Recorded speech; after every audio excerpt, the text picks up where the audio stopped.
ಇವತ್ತು ನಾನು ಉತ್ತರ ಕರ್ನಾಟಕ ಸ್ಪೆಷಲ್ ಅಕ್ಕಿ ಹುಗ್ಗಿ ಮತ್ತು ಅದರ ಜೊತೆಗೆ ನೆಂಚಿಕೊಳ್ಳೋದಕ್ಕೆ ಸಿಂಪಲ್ ಆಗಿ ಬದನೆಕಾಯಿ ಪಲ್ಯ ಮಾಡ್ತಾ ಇದ್ದೀನಿ. ಇದೆರಡರ ಕಾಂಬಿನೇಷನ್ ಸೂಪರ್ ಕಾಂಬಿನೇಷನ್ ಅಂತಲೇ ಹೇಳ್ಬೋದು. ದಕ್ಷಿಣ ಕರ್ನಾಟಕದಲ್ಲಿ ಸಿಹಿ ಪೊಂಗಲ್ ಅಂತ ಮಾಡ್ತಾರೆ. ಈ ಅಕ್ಕಿ ಹುಗ್ಗಿ ಸಿಹಿ ಪೊಂಗಲ್ ಥರನೇ ಅನಿಸಿದ್ರು, ಸಿಹಿ ಪೊಂಗಲ್ಲೇ ಬೇರೆ ಮತ್ತು ಅಕ್ಕಿ ಹುಗ್ಗಿನೇ ಬೇರೆ. ಮತ್ತು ಉತ್ತರ ಕರ್ನಾಟಕದ ಕಡೆ ಈ ಥರ ಹುಗ್ಗಿಯನ್ನು ಸುಗ್ಗಿಯ ಸಮಯದಲ್ಲಿ ಮತ್ತು ಹೊಲದಲ್ಲಿ ಒಳ್ಳೆಯ ಫಸಲು ಬಂದಾಗ ಪೂಜೆಗೆ ಅಂತ ಮಾಡ್ತಾರೆ. ಈ ಅಕ್ಕಿ ಹುಗ್ಗಿಯನ್ನು ಹೇಗೆ ಮಾಡೋದು ಅಂತ ಮಾಡಿ ತೋರಿಸ್ತೇನೆ. ಅದಕ್ಕೂ ಮೊದಲು ನಮಸ್ಕಾರ, ಪಾಕಶಾಸ್ತ್ರ ಚಾನಲ್ಗೆ ಸ್ವಾಗತ. ನಾನು ಸುರೇಖಾ ತಳ್ವಾರ್. ನಮ್ಮ ಚಾನಲ್ಗೆ ಸಬ್ಸ್ಕ್ರೈಬ್ ಮಾಡಿಲ್ಲ ಅಂದರೆ ದಯವಿಟ್ಟು ಸಬ್ಸ್ಕ್ರೈಬ್ ಮಾಡಿ, ಪಕ್ಕದಲ್ಲಿರೋ ಬೆಲ್ಲೈಕನ್ ಪ್ರೆಸ್ ಮಾಡಿ. ಬೆಲ್ಲೈಕನ್ ಪ್ರೆಸ್ ಮಾಡೋದ್ರಿಂದ ನಾನು ಮಾಡಿರೋ ಅಡುಗೆಗಳ ನೋಟಿಫಿಕೇಷನ್ ನಿಮಗೆ ಬರುತ್ತೆ. ಮತ್ತು ಕಮೆಂಟ್ ಕೂಡ ಮಾಡಿ. ಈ ವಿಡಿಯೋದಲ್ಲಿ ಮೊದಲಿಗೆ ನಾನು ಅಕ್ಕಿ ಹುಗ್ಗಿ ಮಾಡ್ಕೊಂಡಿದ್ದೀನಿ ಮತ್ತು ಇನ್ನೊಂದು ಬದನೆಕಾಯಿ ಪಲ್ಯ ಮಾಡಿದ್ದೀನಿ. ಮೊದಲೇದಾಗಿ ಅಕ್ಕಿ ಹುಗ್ಗಿ ಮಾಡೋ ವಿಧಾನ ನೋಡ್ಕೊಳ್ಳೋಣ. 2 ಟೇಬಲ್ ಸ್ಪೂನ್ ತುಪ್ಪ ಹಾಕ್ಕೊಂಡು ಗೋಡಂಬಿ ದ್ರಾಕ್ಷಿನ ನಾನು ಫ್ರೈ ಮಾಡ್ಕೊತಾ ಇದ್ದೀನಿ. ಮೊದಲಿಗೆ ಗೋಡಂಬಿ ಹಾಕ್ತಾಯಿದ್ದೀನಿ. ಗೋಡಂಬಿನ ಸ್ವಲ್ಪ ಲೈಟ್ ಬ್ರೌನ್ ಕಲರ್ ಬರೋವರೆಗೂ ತುಪ್ಪದಲ್ಲಿ ಫ್ರೈ ಮಾಡ್ತಾ ಇದ್ದೀನಿ. ಇದಕ್ಕೆ 4 ಲವಂಗ ಹಾಕ್ತಾಯಿದ್ದೀನಿ. ಲವಂಗ ಫ್ಲೇವರ್ ತುಂಬ ಚೆನ್ನಾಗಿರುತ್ತೆ ಹುಗ್ಗಿಯಲ್ಲಿ. ಹಾಗಾಗಿ ಒಂದು 4 ಲವಂಗನ ನಾನು ಈ ತುಪ್ಪದಲ್ಲೇ ಗೋಡಂಬಿ ಜೊತೆ ಫ್ರೈ ಮಾಡ್ತಾಯಿದ್ದೀನಿ. ಸ್ವಲ್ಪ ಈಗ ಲೈಟ್ ಬ್ರೌನ್ ಬಂದಿದೆ. ನಾನೀಗ ಗಸಗಸೆ ಹಾಕೋತಾ ಇದ್ದೀನಿ. 1.5 ಟೇಬಲ್ ಸ್ಪೂನ್ ಅಷ್ಟು ಗಸಗಸೆ ತೊಗೊಂಡಿದ್ದೀನಿ ಮತ್ತು ಸ್ವಲ್ಪ ದ್ರಾಕ್ಷಿ ತೊಗೊಂಡಿದ್ದೀನಿ. ಅದು ಕೂಡ ಇದ್ರ ಜೊತೆಗೆ ಫ್ರೈ ಮಾಡ್ತಾಯಿದ್ದೀನಿ. ಮತ್ತು ಸ್ವಲ್ಪ ಪಿಸ್ತಾ ತೊಗೊಂಡಿದ್ದೀನಿ. ಅದು ಕೂಡ ಇದ್ರ ಜೊತೆಗೇ ಒಟ್ಟಿಗೆ ಎಲ್ಲ ನಾನು ಫ್ರೈ ಮಾಡ್ಕೊತಾ ಇದ್ದೀನಿ. ಇದು ಈಗ ರೆಡಿಯಾಗಿದೆ. ನಾನೀಗ ಹುಗ್ಗಿ ಮಾಡ್ಕೊಳ್ಳೋದಕ್ಕೆ 1 ಬಟ್ಲು ಅಕ್ಕಿನ ನಾನು ತೊಳೆದಿಟ್ಕೊಂಡಿದ್ದೀನಿ. ಈಗ ನಾನು 1 ಬಟ್ಲು ಅಕ್ಕಿಗೆ ನಾನು 4 ರಿಂದ 5 ಬಟ್ಲು ನೀರನ್ನ ಯೂಸ್ ಮಾಡಬೇಕು. ಇದಕ್ಕೆ 4 ವಿಜಲ್ ಬರೋವರೆಗೂ ನಾನು ಬೇಯಿಸ್ಕೊತಾ ಇದ್ದೀನಿ. ನೋಡಿ ಈಗ ಚೆನ್ನಾಗಿ ಬೆಂದಿದೆ. ಈಗ ನಾನು 1 ಬಟ್ಲು ಬೆಲ್ಲ ಹಾಕೋತಾ ಇದ್ದೀನಿ. ಬೆಲ್ಲ ಸ್ವಲ್ಪ ಬ್ರೌನ್ ಕಲರ್ ಬೆಲ್ಲ ಇದ್ದರೆ ಹುಗ್ಗಿಗೆ ಚೆನ್ನಾಗಿರುತ್ತೆ. ನಾನು ಅದು ಸ್ವಲ್ಪ ಬೆಲ್ಲ ಬಳಸಿದ್ದೀನಿ.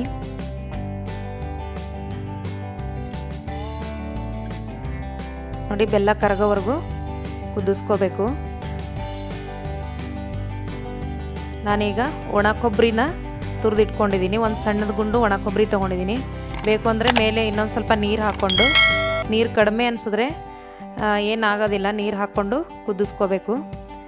ಬೆಲ್ಲ ಕುದ್ದ ಮೇಲೆ ಒಂದು 5 ನಿಮಿಷ ನಾವು ಕುದಿಸ್ಕೋಬೇಕು. ನೋಡಿ ಈಗ ಕುದ್ದಿದೆ. ನಾನೀಗ ಹಾಲು ಹಾಕೋತಾ ಇದ್ದೀನಿ. ಹಾಲು ಹಾಕ್ಕೊಂಡ್ಮೇಲೆ ಜಾಸ್ತಿ ಹೊತ್ತು ಕುದಿಸ್ಕೊಳಕ್ಕೆ ಹೋಗಬಾರ್ದು. ಚೆನ್ನಾಗಿ ಮಿಕ್ಸ್ ಆದರೆ ಸಾಕು. ಇದನ್ನು ಅಲ್ಲಿಗೆ ಬಿಟ್ಬಿಡಬೇಕು.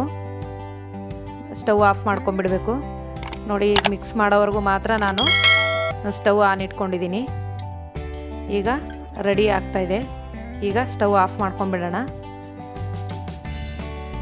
ಈಗ ನಾನು ತುಪ್ಪದಲ್ಲಿ ಕರೆದಿರೋ ಡ್ರೈ ಫ್ರೂಟ್ಸ್ನ ಹಾಕೋತಾ ಇದ್ದೀನಿ. ಒಂದು 4 ಏಲಕ್ಕಿನ ಜಜ್ಜಿಟ್ಕೊಂಡಿದ್ದೀನಿ, ಅದನ್ನು ಹಾಕೋತಾ ಇದ್ದೀನಿ. ಈಗ ಅಕ್ಕಿ ಹುಗ್ಗಿ ರೆಡಿಯಾಗಿದೆ. ನಾನಿದಕ್ಕೆ ದೋಸೆ ಅಕ್ಕಿನೇ ಯೂಸ್ ಮಾಡಿದ್ದೀನಿ. ನೋಡಿ ಎಷ್ಟು ಚೆನ್ನಾಗಿ ಬಂದಿದೆ. ಅಕ್ಕಿ ಹುಗ್ಗಿ ಆಗಿದೆ. ಈಗ ಬದನೆಕಾಯಿ ಪಲ್ಯ ಮಾಡೋ ವಿಧಾನ ನೋಡ್ಕೊಳ್ಳೋಣ. ಈ ಬದನೆಕಾಯಿ ಪಲ್ಯ ನೀರನ್ನ ಯೂಸ್ ಮಾಡ್ತಾಯಿಲ್ಲ, ಹಾಗಾಗಿ 2 ಟೇಬಲ್ ಸ್ಪೂನ್ ಎಣ್ಣೆ ಹಾಕ್ಕೊಂಡಿದ್ದೀನಿ. ಇದಕ್ಕೆ 1 ಟೀ ಸ್ಪೂನ್ ಸಾಸಿವೆ, 1 ಟೀ ಸ್ಪೂನ್ ಜೀರಿಗೆ ಹಾಕ್ತಾಯಿದ್ದೀನಿ. ಸಾಸಿವೆ ಸಿಡಿದ ಮೇಲೆ ಕರಿಬೇವು ಹಾಕ್ತಾಯಿದ್ದೀನಿ.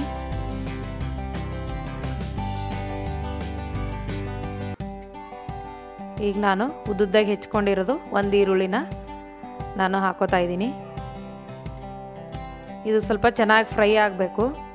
ಅಲ್ಲಿವರೆಗೂ ನಾನು ನೀರಿನಂಶ ಹೋಗೋವರೆಗೂ ಫ್ರೈ ಮಾಡ್ತಾಯಿದ್ದೀನಿ. ಮೊದಲಿಗೆ ಇದಕ್ಕೆ ಉಪ್ಪು ಹಾಕ್ಕೊಬಾರ್ದು, ಯಾಕಂದರೆ ಸ್ವಲ್ಪ ಇದರಲ್ಲೇ ಬದನೆಕಾಯಿ ಫ್ರೈ ಮಾಡಬೇಕು. ಹಾಗಾಗಿ ನಾನು ಉಪ್ಪು ಯೂಸ್ ಮಾಡ್ತಾಯಿಲ್ಲ ಮೊದಲಿಗೆ. ಈಗ ಬದನೆಕಾಯಿ ಹಾಕ್ತಾಯಿದ್ದೀನಿ. ಬದನೆಕಾಯಿ ಈ ಈರುಳ್ಳಿ ಜೊತೆ ಒಂದು 5 ನಿಮಿಷ ನಾವು ಹಾಗೇ ಫ್ರೈ ಮಾಡ್ಕೋಬೇಕು. ಉಪ್ಪು ಆ ಥರ ಉಪ್ಪು ಖಾರ ಮಿಕ್ಸ್ ಮಾಡಿಬಿಟ್ರೆ ನೀರು ಬಿಟ್ಕೊಳ್ಳುತ್ತೆ, ಚೆನ್ನಾಗಿರೋದಿಲ್ಲ. ಹಾಗಾಗಿ ಒಂದು 5 ನಿಮಿಷ ನಾನು ಈ ಈರುಳ್ಳಿ ಜೊತೆನೇ ಫ್ರೈ ಮಾಡ್ತಾಯಿದ್ದೀನಿ. ಈಗ ನಾನು ಅರಿಶಿನ ಪುಡಿ, ರುಚಿಗೆ ತಕ್ಕಷ್ಟು ಉಪ್ಪು ಹಾಕ್ತಾಯಿದ್ದೀನಿ.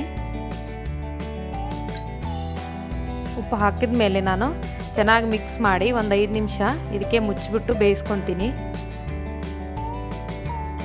ನೋಡಿ ಈಗ ಮುಚ್ಚಿಬಿಟ್ಟು ಒಂದು 5 ನಿಮಿಷ ಸಣ್ಣ ಉರಿಯಲ್ಲಿ ಇದನ್ನು ಹಾಗೆ ಬೇಯಿಸ್ಕೋಬೇಕು. ಈಗ 5 ನಿಮಿಷ ಆಗಿದೆ ನೋಡಿ, ಬದನೆಕಾಯಿ ಎಲ್ಲ ಮೆತ್ತಗಾಗಿದೆ. ಸ್ವಲ್ಪ ಇಷ್ಟ ಆದರೆ ಸಾಕು. ನೆಂಚ್ಕೊಳ್ಳೋದಕ್ಕೆ ತುಂಬ ಸಾಫ್ಟಾಗೂ ಬೇಯಿಸ್ಕೋಬಾರ್ದು. ನಾನು ಮಸಾಲೆ ಖಾರ ಯೂಸ್ ಮಾಡ್ತಾಯಿದ್ದೀನಿ, ಒಂದು 2 ಟೇಬಲ್ ಸ್ಪೂನು.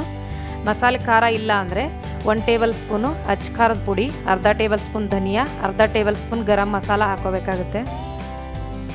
ಆವಾಗ ಮಸಾಲೆ ಖಾರದ ಫ್ಲೇವರೇ ಬರುತ್ತೆ. ಈಗ ಬದನೆಕಾಯಿ ಪಲ್ಯ ರೆಡಿ ಆಗಿದೆ. ಈಗ ಕೊತ್ತಂಬರಿ ಸೊಪ್ಪು ಹಾಕ್ತಾಯಿದ್ದೀನಿ. ನಾನೀಗ ಸ್ಟವ್ ಆಫ್ ಮಾಡಿ ಕೊತ್ತಂಬರಿ ಸೊಪ್ಪು ಹಾಕಿದ್ದೀನಿ.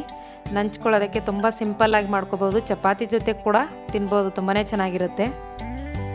ಈಗ ಅಕ್ಕಿ ಹುಗ್ಗಿ ಮತ್ತು ಬದನೆಕಾಯಿ ಪಲ್ಯ ರೆಡಿಯಾಗಿದೆ. ನೀವು ಕೂಡ ನಿಮ್ಮ ಮನೇಲಿ ಟ್ರೈ ಮಾಡಿ ನೋಡಿ, ಟೇಸ್ಟ್ ಕೂಡ ತುಂಬಾ ಚೆನ್ನಾಗಿರುತ್ತೆ. ಅಕ್ಕಿ ಹುಗ್ಗಿಗೆ ಬೇಕಾಗುವ ಸಾಮಗ್ರಿಗಳು ನೋಡ್ಕೊಳ್ಳೋಣ. 1 ಗುಂಡ ಕೊಬ್ಬರಿನ ನಾನು ತುರಿದಿಟ್ಕೊಂಡಿದ್ದೀನಿ, 1 ಬಟ್ಲು ಅಕ್ಕಿ, 1 ಬಟ್ಲು ಹಾಲು, 1 ಬಟ್ಲು ಬೆಲ್ಲ, 1 ಟೇಬಲ್ ಸ್ಪೂನಷ್ಟು ಗಸಗಸೆ, 4 ಲವಂಗ, 5-6 ಏಲಕ್ಕಿ, ಸ್ವಲ್ಪ ದ್ರಾಕ್ಷಿ, ಪಿಸ್ತಾ ತೊಗೊಂಡಿದ್ದೀನಿ ಸ್ವಲ್ಪ, ಮತ್ತು ಗೋಡಂಬಿ ಸ್ವಲ್ಪ, 1 ಟೇಬಲ್ ಸ್ಪೂನ್ ತುಪ್ಪ. ಈಗ ಬದನೆಕಾಯಿ ಪಲ್ಯಗೆ ಬೇಕಾಗುವ ಸಾಮಗ್ರಿಗಳು ನೋಡ್ಕೊಳ್ಳೋಣ. 2 ಟೇಬಲ್ ಸ್ಪೂನ್ ಎಣ್ಣೆ, 4 ಬದನೆಕಾಯಿ ಸಣ್ಣದಾಗಿ ಹೆಚ್ಕೊಂಡಿರೋದು, 1 ಈರುಳ್ಳಿನ ಉದ್ದುದಾಗಿ ಹೆಚ್ಕೊಂಡಿರೋದು, 2 ಟೇಬಲ್ ಸ್ಪೂನು ಮಸಾಲೆ ಖಾರ, 1 ಟೀ ಸ್ಪೂನ್ ಜೀರಿಗೆ, 1 ಟೀ ಸ್ಪೂನ್ ಸಾಸಿವೆ, ಕರಿಬೇವು ಸೊಪ್ಪು ಸ್ವಲ್ಪ, 1 ಟೀ ಸ್ಪೂನು ಅರಿಶಿನ ಪುಡಿ, ಕೊತ್ತಂಬರಿ ಸೊಪ್ಪು ಸ್ವಲ್ಪ, ರುಚಿಗೆ ತಕ್ಕಷ್ಟು ಉಪ್ಪು. ನಮ್ಮ ಅಡುಗೆ ನಿಮಗೆ ಇಷ್ಟವಾದರೆ ಲೈಕ್ ಮಾಡಿ, ಶೇರ್ ಮಾಡಿ, ಸಬ್ಸ್ಕ್ರೈಬ್ ಮಾಡಿ, ಪಕ್ಕದಲ್ಲಿರೋ ಬೆಲ್ ಐಕನ್ ಪ್ರೆಸ್ ಮಾಡಿ. ಧನ್ಯವಾದಗಳು.